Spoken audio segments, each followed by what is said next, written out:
everyone. Welcome to The Big Twist. I am Anna Carini, and I am Angela Trevino. And we are here to talk to creatives about the plot twists in their lives. So yeah, we really want to talk to people about like what their twists and turns are, but really what was the big plot twist that came into your life and has kind of set you on either a new path as a creative, or you've persevered through the path you're on and like where you are now. We're more interested in talking not to the 0.1% of people that have made it in a creative field, but to an actress that is not famous and yet they're making a living as an actor. Or this is a writer who is, again, not famous, but this is how they're surviving in an expensive city like Los Angeles. I think it's kind of those of us who are still in process. And it was important to us because we've just seen the industry ravaged over the last 4 years, right? Like COVID, 2 historic strikes, just a lot of industry changes. So we thought in the quest for our own inspiration, we thought by giving voice to some of these stories and giving these stories a platform, we might be able to offer some inspiration as well, hopefully. And on that note, we thought we would start by interviewing each other so that you kind of know who we are, what we're doing, why we're here, and then we'll have a guest after us. I will start with the first question we're going to be probably asking most guests, which is, can you tell me a story that tells the audience about you? Something that's like very indicative of who Anna Carini is. So we're starting with me. We didn't plan that out that I'm going first. Guess we're starting with me. You are the actor. So. I am the actor. Oh, we should say that. So I'm a writer. Angela's a writer. I'm also an actor. I'm an actor first and foremost. And you are a writer first and foremost, right? I have been in this industry for a long time. We will get into my journey, but I have been a writer, a director, a producer, jack of all trades, usually behind the camera. So this is new for me. This is also new for me too, because I usually have lines. I usually get like a script and someone says, hey, say these things and be this person. And now I'm just being me. So, all right, here we go. As an aside, we did joke a little bit about, or not joke, we did have a difference of opinion about using a teleprompter or not. So Anna, I think we should have a script. Anna lost this battle. And actually, as this keeps going on, I still think we should have a script. We'll talk about that impromptu. Anyway, so let's get to, as much as I'm enjoying our conversation already, let's get to the answer to the question. So a story that kind of tells you about me. I'll try to be concise. This is something that happened a couple years ago. I think this is a good indication of who I am and how I handle things in the world. I live, am I allowed to talk about where I live? I won't give you my address.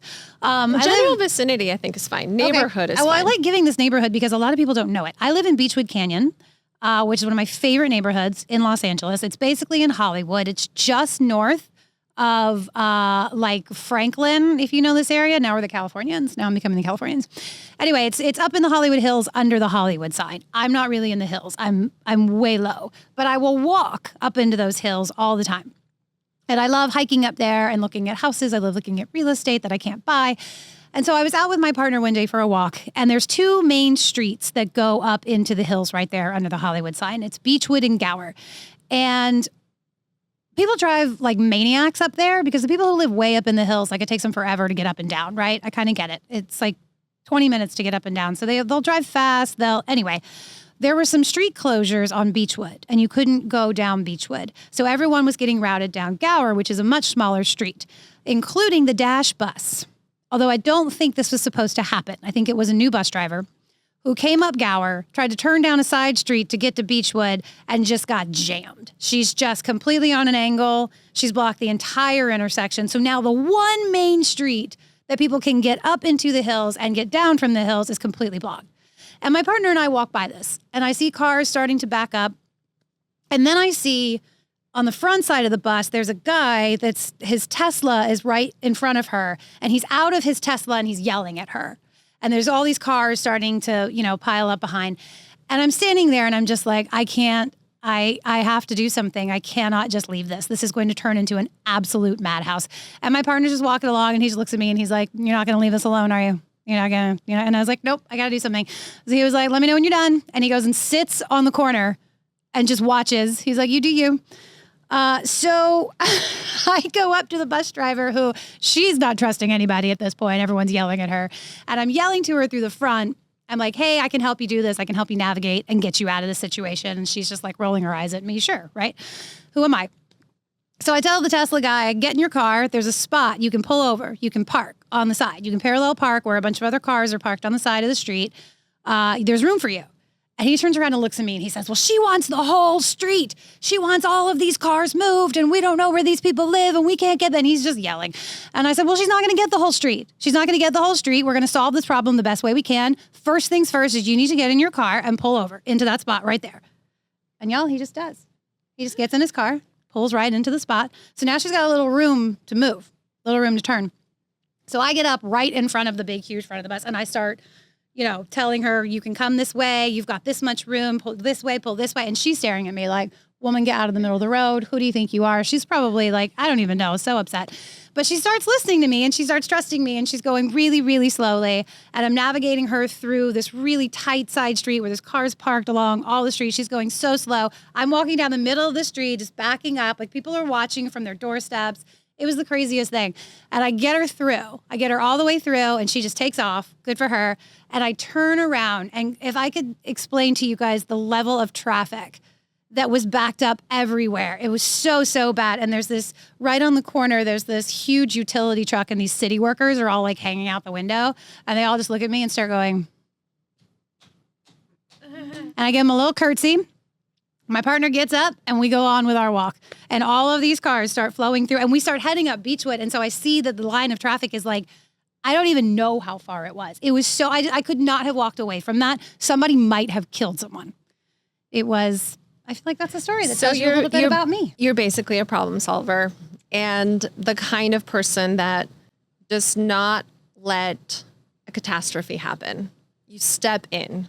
You're like, you have like a little bit of a superwoman streak. Ooh, I like that. Or if I see a catastrophe happening, I can't walk away from it. I'm good in a crisis. I do know that. Yes, you are very good in a crisis. I'm good in a crisis. That's for sure. I have seen that in action with the fact that we have worked together for now going on a year. So I definitely know what Superwoman Anna looks like. Hey, I like that. I'll take Superwoman Anna. That's fun. That is a great story. Thank you. I love it. Should we keep going on you? No, let's do your story. Let's do yours. Let's give me a break. Okay, great. So then, all right. So, what is a story you can tell us that lets us know who you are? That defines me. Okay, I'm gonna be a lot shorter. Okay. So not to say that you who wants the script. Not to say that you were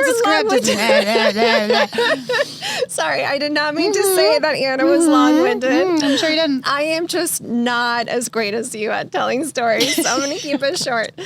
All right. So mine is this. When I was 10 years old, I went fishing with my dad in Cozumel.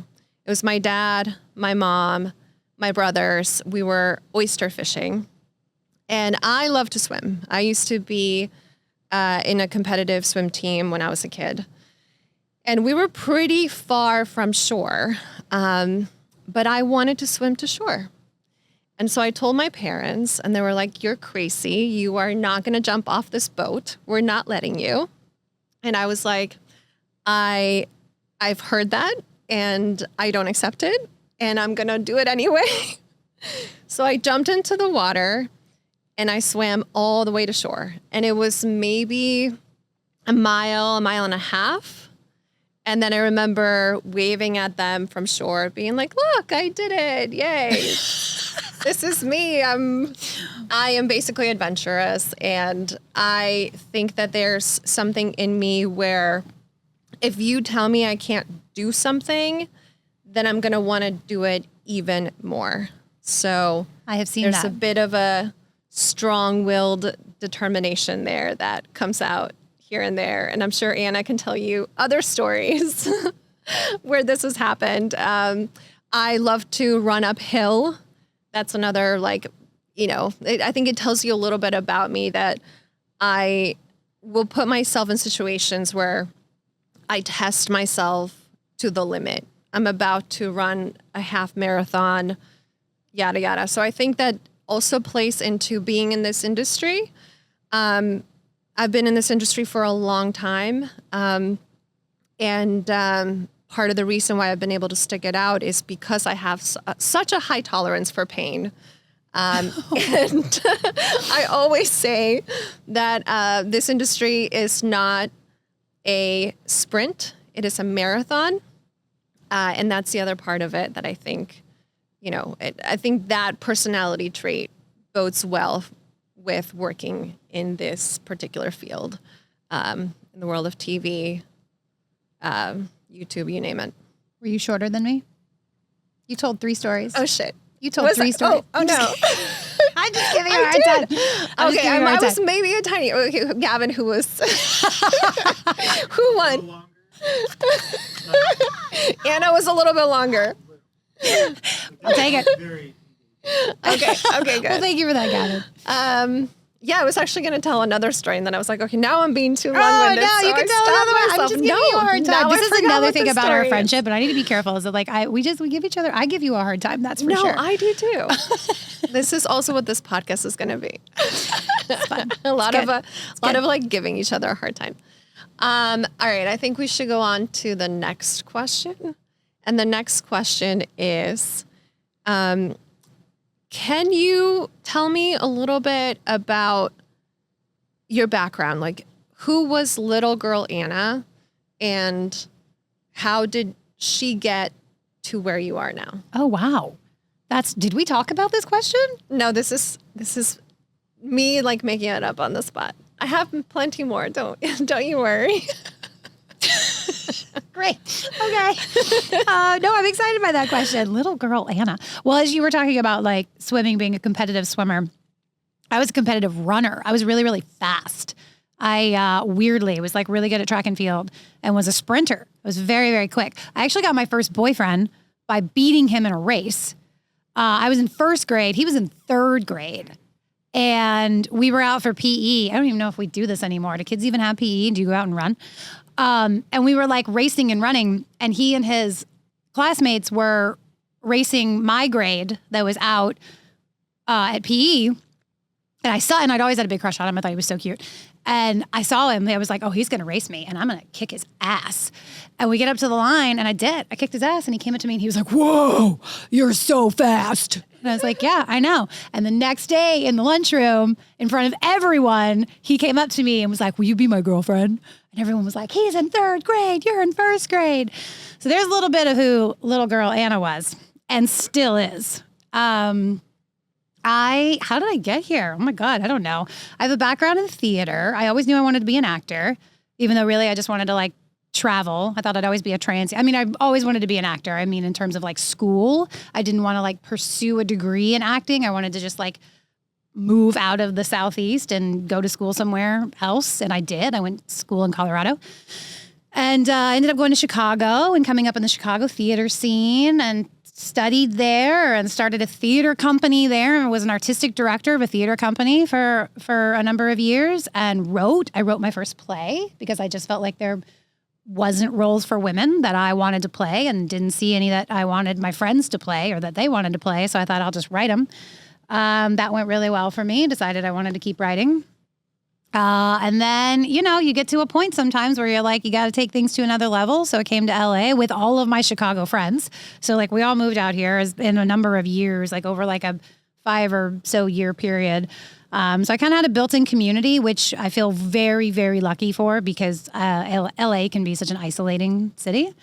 So that was great. And now I'm here. I'm still acting. I've booked some stuff. Then I think you're underplaying yourself a little bit. Oh, I am. Yeah, tell people what you've been in. Why? That's not what the podcast is about. Great shows. now I want to promote you. I appreciate that. That's very sweet. I've had some really fun bookings. I've had, no, I shouldn't mention that. There's a secret one that she can't mention, but there's other ones that you can mention because they're out. Yeah, no, I've had some great bookings. The American Horror Story was really fun. I was on Fresh Off the Boat.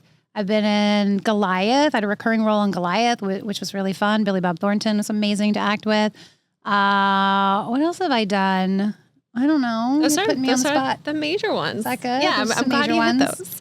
But I have a theater background. I miss being on stage. I love theater. I came up in theater. Theater's the best. I miss live theater. I don't do much of it. COVID kind of squashed that. I decided to go equity. I'd been equity eligible. What's one of the unions for theater, if anyone doesn't know. And I finally was eligible to go equity and did. And my very first equity contract was in February of 2020. Yay! So I got to do it.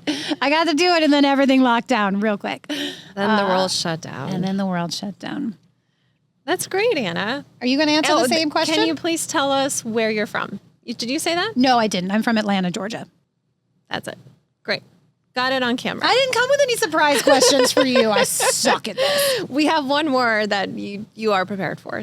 But I can answer. Do you want me to answer the same question, or do you have another one for me? No, I do. I want you to answer the same question. All right. Please. So I always knew that I wanted to be a writer.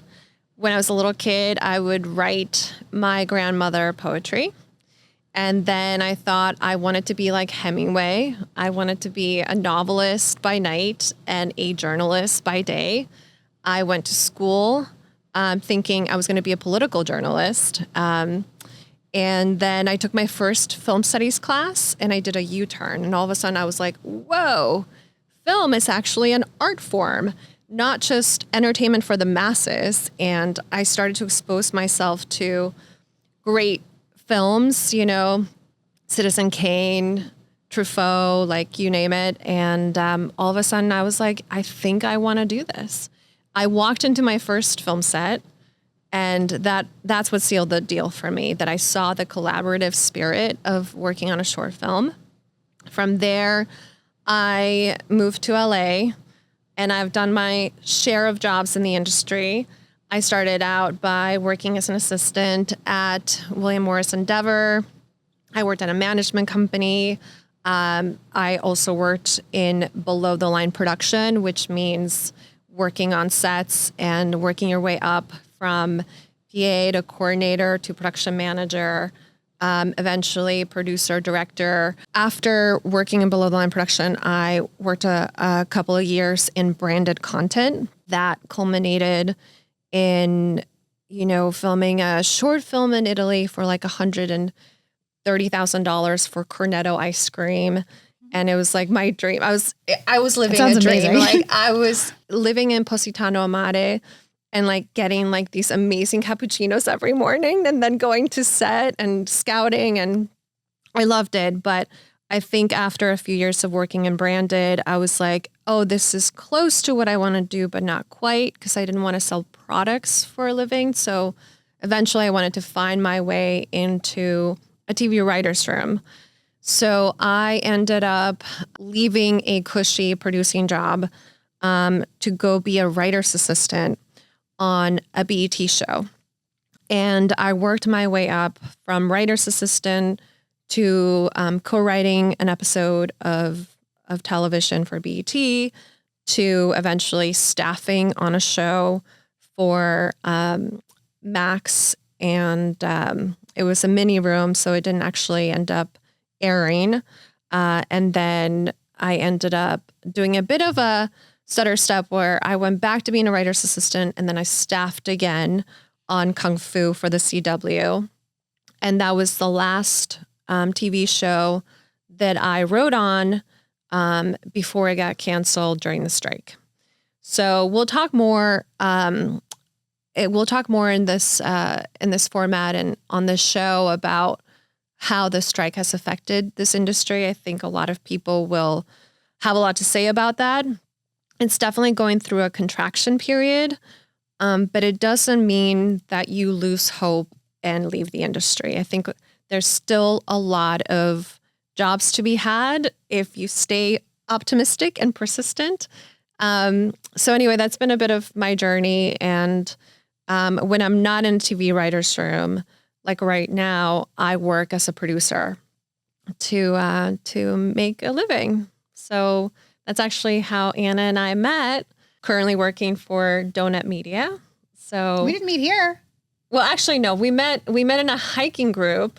And ladies writers hiking group, which has been quite the wonderful savior. Yes. Yeah. Our good friend Megan, who is another writer, She started it a couple of years ago when she was feeling like she wanted a bigger sense of community.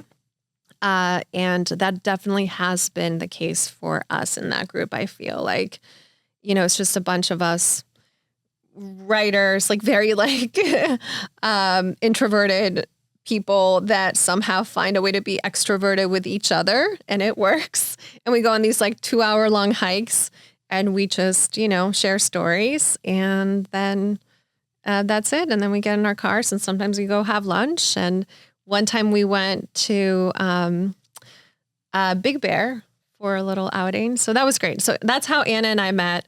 And then I came to work at Donut Media with her. Where I already was. Where she was already as the working. office manager.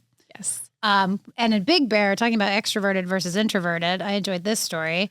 I think I'm the only actor in the group. That is a writer, actor. Everyone else is writers, producers, whatever, director, right? All the things. And the very first morning at Big Bear, I come bounding down the stairs with like all of this energy. And I'm like, good morning, ladies. What are we up to? And everyone is literally like in a corner doing like morning pages or like staring out the window with their coffee. And I was like, oh, right. Writers. Thinking deep thoughts. Everybody having deep thoughts right now. No one is bouncing off the walls except me. Gotcha. I'll go for a run outside.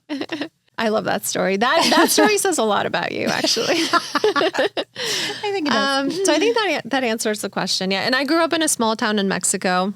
Yeah, totally. 4 hours from the border, named Cuauhtemoc, which is named after the last Aztec emperor who was burned at the stake. But that's another story. So very different place. I didn't think that I would ever be making a living in Los Angeles in the film industry. So this is all in some ways like so far from where I saw myself when I was a little kid. Yeah.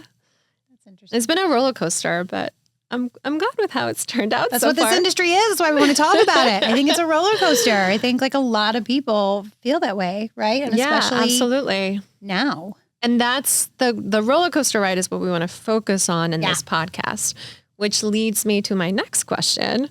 Can you tell us about some of the plot twists in your life, professionally or creatively, or personally, that you've faced, and how they've changed you, how you've come out on the other side? Yeah, well, I think the biggest one, there's been a few. I mean, running, as I mentioned earlier, I became an artistic director of a theater company, started a theater company with a bunch of artists I trained with in Chicago. We all did the school at Steppenwolf, a regional theater in Chicago. And then we decided we wanted to all keep working together. So we started a theater company, and I was the artistic director of it for several years, and then became a co-artistic director with another company member. That was a little bit of a twist. I never thought I'd run a theater company. It was really fun. It was very challenging. It was a lot of work. I realized I love being in a leadership position. That's where I discovered quite a skill set I didn't realize I had. And that was a pivot. Moving to LA was a pivot, was a plot twist. I basically had like built a career and a reputation. I mean, not anything huge, but I had really worked hard in Chicago and done a lot, and came here and completely started from scratch. I moved here without representation, which people tell you not to do as an actor. And I moved here with no TV credits. And now I have some of the best representation that I feel like I could have. I love it. And I have quite a few TV credits. So I'm very pleased with where I've come out here. But I would say, I mean, and I feel like this isn't very original, but the biggest plot twist for me was COVID, for sure. And for a lot of reasons. I think I kind of gotten away from that entrepreneurial, that's too hard for me to say. I gotten away from that sort of part of myself that was the artistic director in Chicago. And I came to LA and was sort of like, I want to do it the LA way. I've been doing my own thing for so long. It's a lot of work. I want to kind of like do things the way you do it here. And now here we are, finding you really still just need to do your own thing. That's a big part of it. But I think COVID kind of changed everything, because at the time I was nannying as a side hustle. And I loved nannying. Now, that was a wonderful part of my life. I love babies very, very much. I love children. They're the best people on the planet. And I had a great time nannying. I had some wonderful relationships with wonderful families. And it was a great way to work as an actor, I also had, as I said, I moved out here with a bunch of my friends. So I had like a whole kind of group of women that we were all nannies and actors. And so we would watch each other's kids if we got an audition or if we booked something. And the families all knew, the parents all knew we weren't doing this without them, not knowing. Everybody was on board. And that was a lovely community and a lovely thing to have because things were still in person then. You couldn't like have a 9 to 5 and be at a job all day and leave to go audition. That was just not a thing in LA at that time. So it was really great to have that flexibility with that group of gals. And that was a really fun, special time, actually. But when COVID hit, it was like, it's not safe to be in enclosed rooms with other people breathing. So nannying kind of stopped full circle for me. I think it could have continued in certain healthy ways. If you could come up with a structure with families, a lot of people did of like, hey, we're going to be in a bubble together or whatever. But I personally felt like I needed to just hunker down. So luckily I got unemployment. I don't know if any of y'all out there were trying to get unemployment at that time and how difficult it was, but that came through eventually. So that was nice for a while. And then I kind of just started thinking like, what can I do to help? COVID hit me really hard. I think it was a very traumatizing time. I'm going to go so far as to say that we're not through it. And I think it's hit everybody differently. And I was devastated by the mass death, by just what it did to everything. I felt like overnight, the entire world changed. I'm going to get emotional talking about it. I didn't expect that. Sorry. Anyway, so I was like, how can I help? I wanted to be a helper in that situation. And a friend of mine was like, hey, the industry's getting back to work and the unions have come together and decided, hey, here's the rules for getting back to work safely. And a lot of actors were getting into being COVID compliance officers. And I thought, well, that's something I can do to help. And actually, I had a lot of anxiety around COVID. And so I was like, well, if I'm actually in charge of helping keep people safe, that might help me deal with it a little better. I don't know if that was the smartest thing. My therapist asked me if that was really the smartest thing to do, but I did it. And I became a COVID compliance officer. And I actually really liked it because I became part of the crew. You were crew in that job. And I'd never worked crew before. Actors are separated very much from the crew. You were like in our trailers and you're brought out for your thing and you do your thing and then you go back to your trailer and you don't really get to see how everybody else is working. And all of a sudden I was part of that. And I was part of this community and I could see how there was an expert in everything in every department. And we all came together to make this thing. And it was fun. And it felt like I was going on location and doing movies. And it felt like when I would do theater and I'd be in a play for like 2 or 3 months and that was your like family and your crew. And then you moved on and you'd do another one and you'd keep in touch with some people, maybe bring some people along with you and maybe never talk to others again. But I got that kind of thing back that I had missed about theater. And I got to know crews and I got to know the job. And that changed who I am in a lot of ways. And it made me sort of a businesswoman in a sense that I had never been before. And now I feel like I'm just on a different path of wanting to make my own things again. And also feeling like there's a certain trajectory and certain jobs I feel like work for me right now in a way that I may never have if I hadn't gone through that. That is such a great answer. Well, thanks. You had me emotional. I didn't need to get emotional. I won't cry at No, I mean, everyone. I think COVID was really hard for the entire world. I think the isolation alone was really difficult to deal with. I had a bit of a strange relationship with COVID because essentially I ended up meeting the man that I would fall in love with when COVID started. So it brought us closer together. So it was like weird in that like I was seeing it with like rosy colored glasses, right? Like falling in love as the world is like retrieving onto their shells. I thought that was really interesting.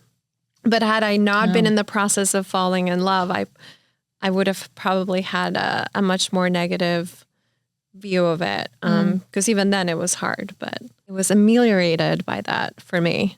Now it's your turn. This is our meaty question. Okay, this is the one that we're going to ask everybody. Okay. Plot twist that was like the big one, I will talk about 2 of them. One of them is professional, which is, so my big plot twist happened professionally when I left a cushy producing job at this company called Newform, to go make basically a third of what I was making as a producer, to go be a writer's assistant in a TV writer's room. And taking that leap of faith right before COVID started. This was January of 2020. Oh, wow. That super brave choice ended up paying off eventually once I became a staff writer. But at the time, it felt really scary. But anyway, by being brave in that one area of my life, I then ended up being brave on a personal front, where I ended up leaving my husband after several years of difficulties. And it's almost like this is something I talk about. A brave choice in one area of your life will lead to another brave choice in a different area of your life. Oh, yes. I think the two of them are related. So that's one that really changed the entire trajectory of my life. And then the other great plot twist in my life is the fact that I got diagnosed with cancer at a super early age. So this was 2.5 years ago. And it totally, completely upended how I see the world and, what I'm grateful for, how I go into every single job, just thinking like, I want to make everyone's life better. I want to make this world better. I want to live in the moment. Because I went through both chemo and 3 lumpectomies and radiation, these horrible things where you're like, I don't want to see another doctor for the rest of my life. Please and thank you. I never want to go into another hospital, I think when you're scarred in that way, it basically makes you that much more appreciative of the little things in life. So I think sometimes as creatives, especially if you have achieved a certain degree of success, sometimes you start to get entitled and you start to think, well, I deserve this. It's like, oh, I was a staff writer on this show. So then therefore, I should be able to staff again. I have definitely done that. But you get to a place of you get to a place of well, I've had this before, I can have it again. And when you go through just an illness that completely rocks your world and your sense of self, all of a sudden you realize that everything can be taken away in a heartbeat. That the things that you are so secure of can just be gone. And so when you come out of that on the other side of it, all of a sudden you have an appreciation for even the smallest things. I vividly remember looking at some birds singing outside of my window when this was all happening and just being so grateful for the birds. So grateful that I got to hear the birds. May I interject real quick that and the way Angela came to Donut is that I was the office manager here, and all of these accomplishments, all of these things that she's done, she said, I will come in and be a PA. What do you have at Donut? What jobs? This is when, everyone's looking for jobs. This is such a hard time right now. It's been such a hard time for years. And people have been like, I will do anything. I will. And Angela was like, I will PA. Can I come be a PA for you? And I would like to note that because I think someone at your level and the things you have accomplished, a lot of people, it would be really tough to have that humility and just be like, I will just come in and do whatever you have for me. And I love that you did. And I talked to my bosses and I was like, I have someone who wants to PA and we need a PA. And and then from there, it's I went from that to coordinator to producer to senior producer because they were like, oh, hey, you've produced before. You've done it before. You can do it again. She has Yale on her website. On her resume. Let me try that one again. She has Yale on her resume. Website. No, but I think this is such a big part of my core philosophy as a human that I truly believe that there is very little separating someone who is making millions of dollars and someone who is unhoused and surviving day to day. There's so much luck that goes into that. There's so much just being born into the right family, having the right opportunities, yada, yada. So I try to lead not by what I've accomplished, but like by the kind of person that I am. And I hope that the kind of person that I am then proves that I am qualified, as opposed to being like, I've done this and I've done that and I've done this. But that said, it's very hard to not fall into that trap as a creative. Because, especially when you're networking in this crazy town, like you go to a networking event and the first question you will be asked is, what do you do? What have you done? What are your credits? What shows have you worked on? So, I think to try to go against the grain in that regard can be very hard, but I think ultimately it's more rewarding to do that. And then you form more genuine friendships and relationships as a result. 100%. And by the way, being a PA is amazing. Being a production assistant is incredible. I just want to throw that in there. I just was trying to make the point. I hope it was clear that you have done a lot of things since that. Yes. Yeah. And it's also like, and I am not, and that's the thing that I think also I want to instill in listeners that might be starting out or even mid-career. Like if you are going through a hard financial situation, like to have the humility to say, you know what, I'm going to take a job that is one step below or a few steps below and then prove myself at that job and then climb up from there. I think that's the attitude that has gotten me to climb up in several situations, because again, starting from a place of humility people really respond to that, because there are so many narcissistic humans in this industry that the humility can sometimes be refreshing. And then people in positions of power will sometimes see that and be like, I want to lift this person up with me.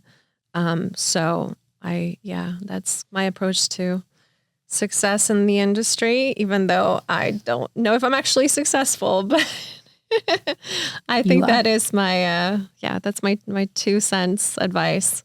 And another thing I wanted to say as we were talking, just to wrap it up, Anna and I are now working in the YouTube space, but in terms of our combined experience, we've also worked in TV, we've also worked in digital. And the thing that I've noticed time and time again is that you either are working for a brand or you become a brand. There is kind of no middle ground there. So you're either an employee or an employer, right? And I think to be a director, to be a writer, to be a photographer, you're taking this leap of faith where you're having to create your own brand. And that is very hard to do. And something that I think we want to like inspire people to do. And I hope that our stories can sort of like show you how it's in the little small brave choices that you can start to kind of branch out on your own. And even doing this for us is like really scary and not something that we did lightly. But it is all in an effort to try to define ourselves as creatives and continue to like hone and perfect our individual brands as well as our collective brand.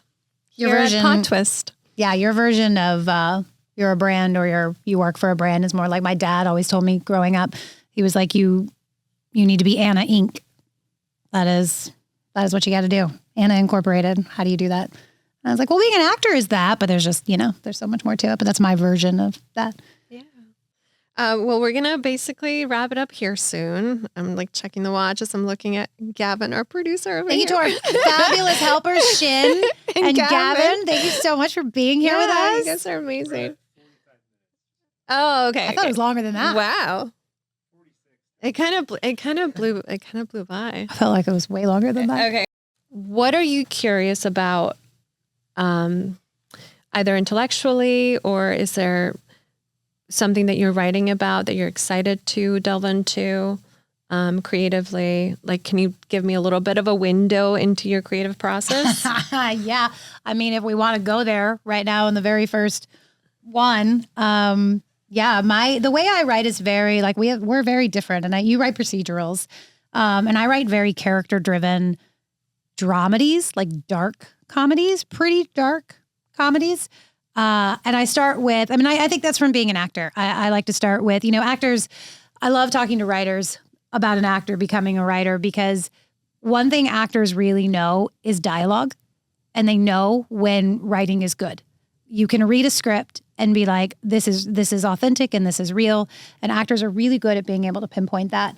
One way that it works for me, and I think there's other actors that do this as well, but I can always tell if something's easy to memorize, I think it's really good writing. It's usually if it just comes and it flows out and it's easy to say and it's easy to remember, that's usually an indication of good writing to me. It's not always the case, but a lot of the time. And so I approach writing from character. It's always going to be character driven. It's always going to be about characters first. Plot will come in and theme and all that comes together. So I like to think of things that are important to me and what kind of activism I put out into the world and want to be behind. So I'm working on a abortion comedy. That's the pilot I'm writing right now. Wow, that's a cliffhanger right there. Great. Should I answer the same question? Yes, you've got great questions. You're good at this. You just keep asking all the questions. Remember, I used to want to be a journalist. This is true. Okay, I do Fascinating. sometimes write dramedies and more light stuff. Well, abortion's not lighter, but sorry, but yeah, it can be. Oh, I'm going to make it. It's a comedy. It is. Yeah. Oh, you know what? I do want to leave people with what is one of your favorite quotes or some of your favorite quotes and why? Like, give me a quote that defines you. I think that I read this when I was very young and I loved it.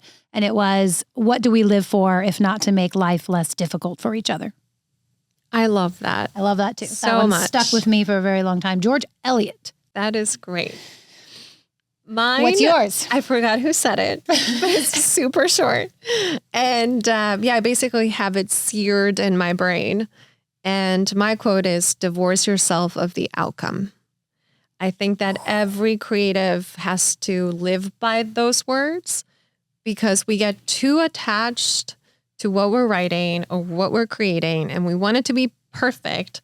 And perfection will end up destroying your will to continue to make art. If you're trying to make it perfect, you're going to end up spending a decade working on that novel or that script or that whatever, and you're not instead iterating and becoming gradually better when right out of the gate, you're trying to make your first script perfect or your first novel perfect.